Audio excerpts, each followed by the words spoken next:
Hello awesome students! Today, we will be discussing the paper Cross-Sectional Variation in the Stock Market Response to Accounting Earnings Announcements written by Peter Easton and Mark Z. E.R.C. Here are some of the things we are going to cover in my class. This paper focuses on the coefficient, relating new information in accounting earnings announcements, to abnormal stock returns. This is known as the Earnings Response Coefficient or E.R.C. Most studies typically assume that the relation between unexpected earnings and abnormal returns are the same for all firms.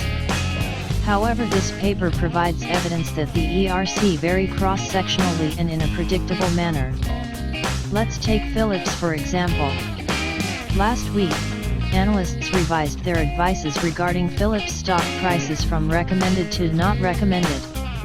They reported this in the earnings forecast report, and as a result, stock prices decreased from €28 to €23 as a response. They assume that stock price equals the discounted value of expected dividends, and since new information in earnings announcements leads to a revision of the expected dividends, therefore, stock price will react to the earnings revisions. Getting back to the paper itself, they hypothesize that response are a function of the magnitude of the revisions. The larger the revision, the larger stock price reaction. Since we are using a discounted model, the higher the expected rate of return, the smaller the reaction will be. According to the paper, the E.R.C. are determined by three different variables. The first variable is the revision parameter. This is defined as the extent to which the information in an earnings announcement result in a revision in expected earnings. The second variable is the systematic risk. This is the market risk, in other words, the expected rate of return. As it turns out, measurement errors affect the results since it varies across firms, and is correlated with either the revision coefficient or systematic risk. They controlled for this error by including the third variable, which is firm size.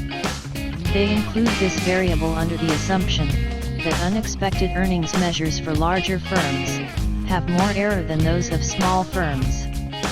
This variable firm size is defined as the market value of equity of the firm. All three variables have different models to estimate them. The revision parameter is estimated using an analyst's revision model, and the Foster, 1977, model. Although the revision model is more appealing among the two, the systematic risk is estimated by the market model. For the control variable, firm size, since it is not possible to predict the effect that it will have in the partial correlations, we estimate the correlations by adding the equation, written on the blackboard, to the other models. The total number of firms observed is 212.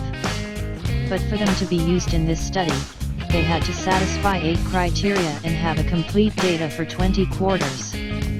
Based on the models used, the final sample size ranged from 104 to 206 firms.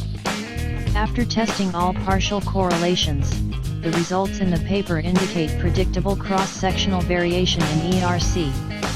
The results show a positive relation between the E.R.C. and the revision coefficient, a negative relation between the E.R.C. and the systematic risk, and lastly a positive relation between the E.R.C. and firm size. These results imply that the E.R.C. is not the same for all firms. Therefore, other researchers should take this into consideration in their study. Well, that's about all the time we have for today. We hope that you have all enjoyed and learned a lot from our film, and that we've saved you some thinking time when reading this paper yourselves. Created using Powtoon.